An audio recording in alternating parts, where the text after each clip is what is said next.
पत्राभ्यागदानमानचरणं प्रक्षालनं भोजन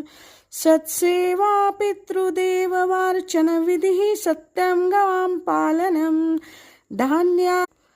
पत्राभ्यागदानमानचरणं प्रक्षालनं भोजन सत्सेवा पितृदेववार्चन विधिः सत्यं गवां पालनं धान्यानामपि संग्रहो न कलहश्चित्ता त्रिरूपा प्रिया दृष्टा प्रहाहरी वसामी कमला तस्मिन् गृहे निश्चला. जेथे अतिथींचा आदरपूर्वक सन्मान होतो, त्यांचे चरण प्रक्षालन करून त्यांना भोजन दिले जाते, जेथे पितृ व देव यांची सश्रद्धेने पूजा केली जाते, जेथे सत्य व गायीचे पालन केले जाते, जेथे दानासाठीच धान्य संग्रह केला जातो, जेथे पत्नी भांडखोर नाही तर तृप्त विनयी संतुष्ट असते, अशा ठिकाणी लक्ष्मी मातेचा निश्चल वास असतो.